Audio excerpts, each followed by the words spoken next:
ईद और कहना होगा कि पिछला हफ्ता जो इतना ख़राब रहा मार्केट के लिए, उसको मार्केट दरकिनार करके आज फाइनली चलने को तैयार। आप देखिए सेंसेक्स में किस तरीके की रैली हुई। एक बार ज़रा निफ्टी लेकर आइए। निफ्टी अब 24,600 पर, हम फ्राइडे के हाई के ऊपर काम कर रहे हैं। बैंक निफ्टी में भले ही आप कह सकते हैं कि अभी भी थोड़ा कॉन्फिडेंस शायद उस लेवल का नहीं है जिस लेवल का बाकी मार्केट में या बाकी इंडिसेस में कॉन्फिडेंस है, लेकिन मिड कैप और स्मॉल कैप देखिए, जब मिड कैप और स्मॉल कैप इस तरीके से चलते हैं, इसका मतलब मार्केट में कॉन्फिडेंस वापस लौटा है। और कहना होगा कि ये जो वो डेड इकोनॉमी कहने वाले थे, आज मुझे बहुत अच्छा लग रहा है, क्योंकि जो हमारी इकोनॉमी को डेड इकोनॉमी कह रहे थे, उनको रियलाइज़ हुई होगी बात। और देखिए देर सवेर मार्केट अपने लेवल निकाल ही लेता है। मार्केट को कोई बहुत ज़्यादा टाइम लगता नहीं है। कि कितनी टिकाऊ लग रही है यहाँ से? अब क्या अब सेंटिमेंट सुधरता हुआ नजर आएगा? कॉशियस रहने की ज़रूरत नहीं है अब? नहीं, कॉशियस तो रहने की हमेशा ज़रूरत होती है श्रेया। देखिए, एक दिन से एक पूरा जो इतना लंबा ख़राब माहौल चला रहा था वो नहीं बदलेगा। लेकिन इस चीज़ को समझिए, आज सुबह हमारी क्या डिस्कशन हो रही थी?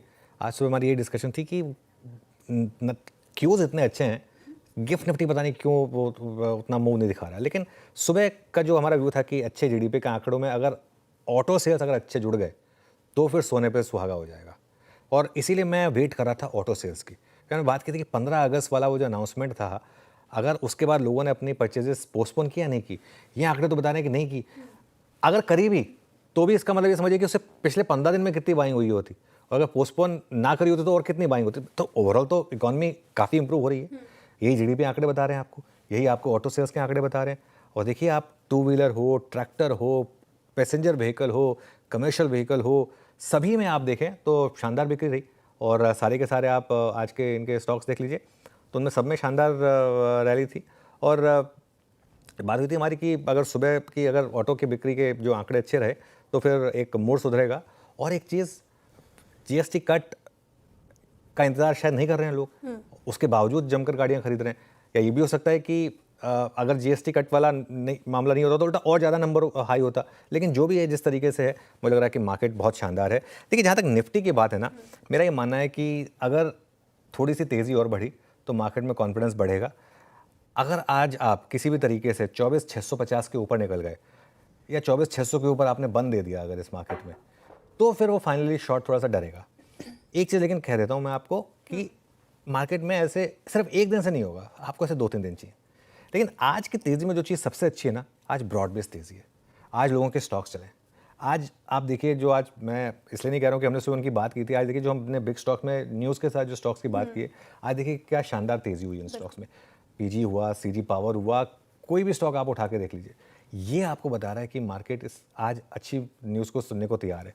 टीवीएस मोटर का चार्ट देखिए आप, बजाज ऑटो का चार्ट देखिए आप, हीरो का चार्ट देखिए आप। और ये वैसे भी वो पॉकेट है जो इस पूरे वीकनेस में भी स्ट्रांग रही है। अगर आप देखें टीवीएस का स्टॉक, एस्कॉर्ट्स का स्टॉक देख लीजिए, तो ये आई थिंक ये सारे के सारे स्टॉक्स वैसे भी ठीक ठाक कर रहे हैं। तो ये आई थिंक मार्केट के लिए एक बहुत शानदार न्यूज़ है। और अब बस 3 और 4 तारीख को कोई गूगली नहीं आनी चाहिए, क्लीन जीएसटी कट आना चाहिए। जीएसटी कट को लेकर अभी क्या हो रहा है, जैसे बात हो रही है कि वो सिद्धार्थ लाल जी ने ट्वीट किया कि वो 350 सीसी से ऊपर भी जीएसटी कट मिलना चाहिए। अब क्या उसको आप लग्जरी में इंक्लूड करके उस पर नहीं देंगे वो जीएसटी कट?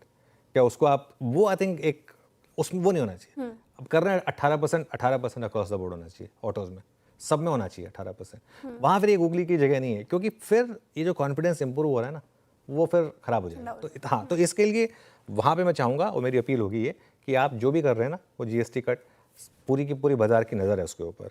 और मैं तो चाहूँगा कि थोड़ा सा और ज़्यादा लिबरल हुआ जाए इसमें, क्योंकि इस समय जवाब देने की ज़रूरत है हमें। जो लोग कह रहे हैं हमारी इकोनॉमी को डेड इकोनॉमी, मैं तो कहता हूँ 7.8% की हमारी जीडीपी ग्रोथ रही है ना, हमें ज़रूरत है अगले क्वार्टर में 8% से ऊपर निकलने की, 9% जाने की। दिखा देते ना कि क्या है डेड इकोनॉमी। डेड मतलब इतनी बड़ी इकोनॉमी अगर 8% पे ग्रो कर रही है, और अगर ये होगा ना, एफआई इन्वेस्टर भी अपने आप फिर आपका नोटिस करेंगे कि देखिए इतना सब कुछ होने के बावजूद ये इकोनॉमी है जो स्ट्रॉन्ग ग्रो कर रही है, तो फिर वो पैसा भी आएगा यहाँ पर। तो लेकिन 3-4 दिन चाहिए थोड़ा सा अच्छी क्लोज के लिए, और वो जीएसटी काउंसिल का जो है वो अच्छा डिसीजन चाहिए। जैसा कि हम कल भी बात कर रहे थे कि भारतीय बाजारों की तरफ से ऐसी कोई न्यूज़ नहीं है जिसकी वजह से नेगेटिविटी फैले। जीडीपी का अनुमान और जिस प्रकार से मोदी की रैली चलती हुई नज़र आ रही है चाइना की, तो वो सभी चीज़ें भारतीय बाज़ारों पर एक पॉजिटिव इम्पैक्ट डालती हुई नज़र आई है। और जिस प्रकार से ट्रंप भारतीय बाज़ारों को डेड इकोनॉमी बता रहे थे, तो आपने जान लिया कि भारतीय बाज़ारों का जीडीपी आंकड़ा किस प्रकार से रहता हुआ नज़र आया है। आने वाले दिनों में भी भारतीय बाज़ारों की तरफ से कई चीज़ें, कई रैलियाँ देखने को मिल सकती है। और आज की तेज़ी ये दर्शाती है कि भारतीय बाज़ारों में अच्छा खासा सपोर्ट जोन फिर से क्रिएट होता हुआ नज़र आया है। जैसा कि बात कर रहे थे कि 650 का लेवल निकलेगा तो 750 का लेवल अब आता हुआ नज़र आएगा। और 750 का लेवल भी यदि निकलता है तो वो भारतीय बाज़ारों के लिए काफ़ी अहम रहता हुआ नज़र आएगा। और फिर भारतीय बाज़ारों की तरफ से एक नई रैली की शुरुआत होती हुई नज़र आएगी, जो भारतीय बाज़ारों को ऑल टाइम हाई की तरफ लेकर जाती हुई नज़र आएगी। तो ये सभी चीज़ें आज के लिए काफ़ी ज़बरदस्त देखने को मिली। निफ्टी जहाँ पे 200 पॉइंट की तेज़ी, बैंक निफ्टी में 350 पॉइंट की तेज़ी और सेंसेक्स भी करीब 550 पॉइंट की तेज़ी दिखाता हुआ नज़र आ रहा था। काफ़ी ज़बरदस्त रैली भारतीय बाज़ारों में देखने को मिली। सबसे बड़ी रैली निफ्टी आईटी और मिड कैप शेयरों में देखने को मिली, करीब 1.5 से 2% की तेज़ी मिड कैप में और इतनी ही तेज़ी आईटी शेयरों में भी देखने को मिली है। कई स्टॉक्स में काफ़ी ज़बरदस्त रैली का रुझान भी देखने को मिला है। तो भारतीय बाज़ारों के लिए फिर से पॉजिटिविटी की खबरें ही आना चालू हो गई है। अब नेक्स्ट लेवल्स की बात करें कल की, तो लेवल्स में सपोर्ट जोन अब भारतीय बाज़ारों में 24,500 का रहता हुआ नज़र आएगा और 24,400 का रहता हुआ नज़र आएगा। और यदि ये लेवल टूटते हैं तो जाके दिक्कतें बढ़ेगी, वरना भी भारतीय बाज़ारों में 24,650, 24,680 और 24,750 ये लेवल टूटते ही 25,000 की रैली देखने को मिलेगी। बैंक निफ्टी भी 54,000 से ऊपर है, तो 54,000 से ऊपर 54,250, 54,500 और 54,700 ये 3 लेवलों के लिए कल बैंक निफ्टी भी चलता हुआ नज़र आने वाला है। उसके अलावा ऐसी कोई दिक्कत वाली बात अभी भी भारतीय बाज़ारों में देखने को मिल नहीं रही है। एफआईएस की तरफ से भारतीय बाज़ारों में बाइंग का ना आना ये थोड़ा नेगेटिव पॉइंट साबित हुआ है, लेकिन आज देखना होगा कि एफआईएस किस प्रकार से कामकाज करते हुए नज़र आए हैं और एफआईएस की द्वारा कितनी खरीदारी आज भारतीय बाज़ारों में की गई है या कितनी बिकवाली देखने को मिली है। इस पर ही डिपेंड करेगा कि भारतीय बाज़ार आने वाले दिनों में कितनी तेज़ी दिखाते हुए नज़र आएंगे। अब बात करें तो क्वार्टर 1 के नतीजे नेगेटिव थे, लेकिन क्वार्टर 2 के नतीजों का हाल देखें तो फिर पॉजिटिविटी बढ़ती हुई नज़र आ सकती है। तो अब नज़र ये रखनी है कि भारतीय बाज़ारों में आने वाले दिनों में किस प्रकार से प्रदर्शन रहता हुआ नज़र आएगा। मिलते हैं नेक्स्ट वीडियो में, तब तक के लिए जय हिंद।